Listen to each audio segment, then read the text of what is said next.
Amazon MGM Studios announced season 3 renewal for The Lord of the Rings of Power, despite massively declining viewership. And it is written by John F. Trent. As I understand it, he's getting a lot of hate his way, deservedly so or not. Probably. I haven't looked real hard in that situation, but probably. But that doesn't mean he can't still write some all right news articles. Amazon MGM Studios announced it has greenlit a third season for The Lord of the Rings, Rings of Power, despite the show massively bleeding viewership in the first 2 seasons. Head of television at Amazon MGM Studios, Vernon Davis, commented, "We're thrilled that a third season is underway. The creative team has extraordinary vision for what's to come with the stories that have left us enchanted and enthralled." Yeah, the same way that My Little Ponies just did. Wait, am I gonna have to play the clip again to give the example? Don't you dare! No, don't, no, don't do that no more. Okay. But the point is here that I'm making is it is not leaving people enchanted and enthralled. No, as this article will go on to point out.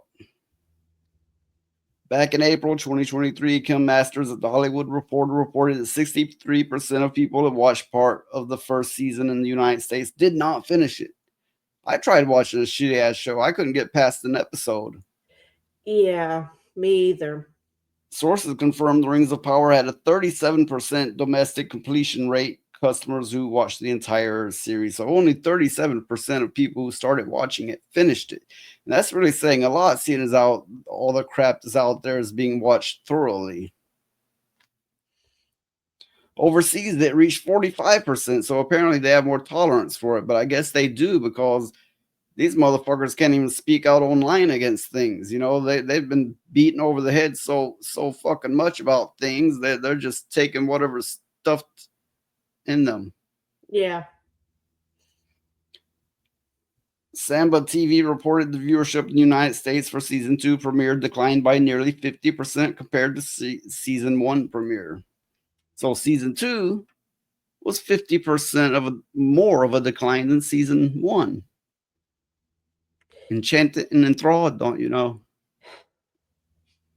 At the beginning of September, following the season 2 premiere, it reported that only 902,000 U.S. households watched.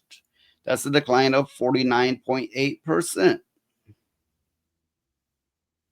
So decline, and they're still putting it out. They've already been funded. Everybody involved has already been paid. They're getting that ESG, DEI money, and they're all automatically going, it's a hit, because if they say it enough, people will start to go, it's a hit, I should watch it. Yeah. And maybe they're hoping, banking on making more money on top of the money they've already been granted for it. If you do a simple calculation where you divide the total minutes watched by the total runtime, it gives you 9.4 million for the first season and 4.9 million views for the second season. That's a decline of 47%. Of note, of note, the viewership numbers are on par with Lucasfilm's The Acolyte that was scrapped after the first season due to poor viewership. So their numbers are that bad. Okay, but their numbers are terrible. What gives them the idea that making another one is a good thing? I don't think it's about making money anymore. I think everything's already been paid for by them, and it's about forcing behaviors. Oh, okay, I understand. You know, suddenly we have black hobbits and humanized orcs. Yeah.